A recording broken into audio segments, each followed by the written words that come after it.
अगर आप आयुष कॉलेजेस के काउंसलिंग के लिए अप्लाई कर रहे हैं तो ये वीडियो आपके लिए बहुत ही इम्पोर्टेंट है। इस वीडियो में मैंने बताया है कि अभी आयुष काउंसलिंग के लिए डेट कितना कंफर्मेशन हो रहा है और उसके लिए डॉक्यूमेंट्स कौन कौन से रिक्वायर्ड होंगे और जो काउंसलिंग की फ़ी होती है वो कितनी होती है। तो अभी हम देखते हैं कि अभी जो एक्सपेक्टेड जो कंफर्म डेट है वो कब आएगी आयुष काउंसलिंग के लिए। अगर आप आयुर्वेदिक कॉलेजेस के लिए अप्लाई करना चाहते हैं, होम्योपैथिक के लिए अप्लाई करना चाहते हैं, यूनानी और सिद्धा, ये सभी का आयुष का काउंसलिंग जो होता है वो जिस वेबसाइट पे होता है उस वेबसाइट का नाम है AACC.government.in। तो यहाँ पे देखिए रजिस्ट्रेशन और इसके लिए पेमेंट करने के लिए आपका अगस्त में 2023 यानी कि फर्स्ट वीक ऑफ अगस्त में वो डेट आ जाएगा। और अगर चॉइस फिलिंग और लॉकिंग की बात करें तो वो भी फर्स्ट वीक में ही आएगा। हो सकता है कि 2 अगस्त को आयुष की काउंसलिंग राउंड 1 शुरू हो जाए और 6 अगस्त तक आपको चॉइस फिल करके उसको लॉक करना होगा। नेक्स्ट यहाँ पे देखते हैं, अगर हम फर्स्ट राउंड जो सीट अलॉटमेंट होगी वो अगस्त 2023 में ही होगा, लेकिन हो सकता है कि ये 10 अगस्त तक आपका डेट कंफर्म आ जाएगा। फिर उसके बाद अगर हम बात करें कि फाइनल राउंड 1 सीट अलॉटमेंट कब होगी तो वो 15 अगस्त तक कंफर्म्ड है। और रिपोर्ट करने के लिए आपको कॉलेज में अगस्त में ही आपको जाके रिपोर्ट करना पड़ेगा। अगर आपको कोई कॉलेज अलॉट हो गया और उस कॉलेज में आप जाना चाहते हैं तो आपको लास्ट वीक ऑफ अगस्त में इसके रिपोर्टिंग करनी पड़ेगी। अभी हम देखेंगे नेक्स्ट में कि कौन कौन से डॉक्यूमेंट रिक्वायर्ड हैं अगर आप नीट आयुष काउंसलिंग के लिए जा रहे हैं 2023 में। तो सबसे पहले चीज़ जो है वो है नीट एग्ज़ाम का आपके पास एडमिट कार्ड होना चाहिए जो आपको मिला था जब एग्ज़ाम देने जा रहे थे। नीट रिज़ल्ट आपके पास होना चाहिए, उसका रैंक लेटर इशूड होना चाहिए, बर्थ सर्टिफिकेट होना चाहिए, क्लास 10th का सर्टिफिकेट होना चाहिए और 10+2 का सर्टिफिकेट होना चाहिए। और ये सभी जो चीज़ें मैं बता रहा हूँ ये सभी आपको अपने कॉलेज जो भी कॉलेज आपको अलॉट होगा, चाहे वो आयुर्वेदिक हो, होम्योपैथिक, यूनानी हो, वहाँ पे आपको ले जाना पड़ेगा एडमिशन कराने के लिए। पासपोर्ट साइज़ आपके पास कम से कम 8 होना चाहिए और वो पासपोर्ट साइज़ सेम होना चाहिए जो आपने एप्लीकेशन फॉर्म में ऑनलाइन जमा किया था, अटैच किया था। और आपके पास एक प्रोविज़नल अलॉटमेंट लेटर होना चाहिए और कोई भी आपके पास एक आइडेंटिटी होना चाहिए, या तो Aadhaar card, PAN card, driving licence, voter ID, ये सभी में से कोई एक होना चाहिए। तो अगर आपके पास आधार कार्ड है तो आपको कोई और चीज़ की ज़रूरत नहीं है। आपके पास मेडिकल सर्टिफिकेट होना चाहिए जो आप एक रजिस्टर्ड मेडिकल प्रैक्टिशनर से आप जाके बनवा सकते हैं।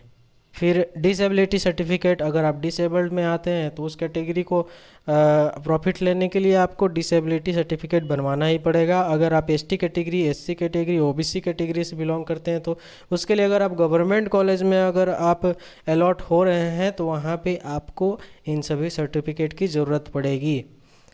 नेक्स्ट देखते हैं हम कि कितनी फ़ीस लगेगी अगर हम आयुष काउंसलिंग के लिए जा रहे हैं। तो ये जो रजिस्ट्रेशन फ़ी होता है, एक चीज़ यहाँ पे ध्यान देने की ज़रूरत है कि इसकी रजिस्ट्रेशन फ़ी रिफ़ंडेबल नहीं होती है।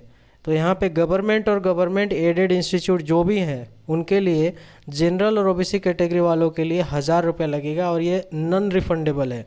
ये रजिस्ट्रेशन जब आप करेंगे तो हाँ 1000 रुपये का आपको पेमेंट करना पड़ेगा।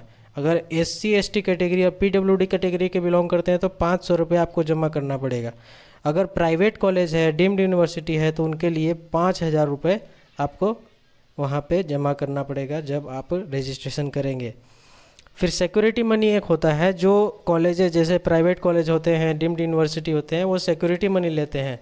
तो वो सिक्योरिटी मनी आपको डिपॉजिट करना पड़ेगा। गवर्नमेंट और गवर्नमेंट एडेड इंस्टीट्यूट के लिए जो सिक्योरिटी मनी है वो 10,000 रुपया है।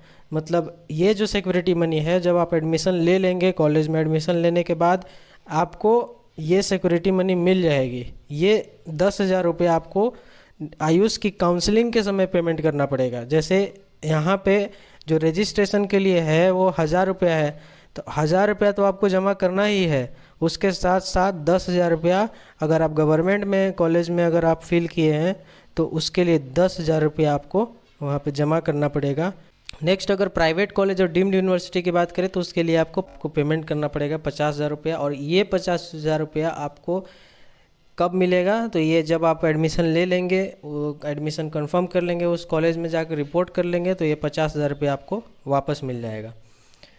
फिर इसके बाद राउंड 1 जब होगी तो उसमें क्या करना है, तो आपको रजिस्ट्रेशन करना है। रजिस्ट्रेशन करने के लिए यहाँ पे देखिए वेबसाइट मैंने मेंशन करके रखा है। यहाँ पे आप देख सकते हैं जो वेबसाइट का नाम है वो है www.aacc.government.in। अगर इस वेबसाइट पे अभी आज के डेट में अगर आप जाके देखेंगे तो आपको सिर्फ वहाँ पे एक नोटिस दिखाई देगा कि जल्द ही इसकी आयुष की काउंसलिंग यूजी के लिए, अंडर ग्रेजुएट के लिए स्टार्ट होने वाली है। तो अगस्त में ये स्टार्ट हो जाएगी, इतना कंफर्म है। और उसके बाद पेमेंट आपको करना पड़ेगा। पेमेंट करने के लिए आपको रजिस्ट्रेशन फ़ी जो नॉन रिफंडेबल है और सिक्योरिटी डिपॉजिट मनी जो रिफंडेबल है, जो आपको फिर से मिल जाएगा, तो ये दोनों एक साथ जमा करना पड़ेगा, ठीक है, नॉन रिफंडेबल और रिफंडेबल।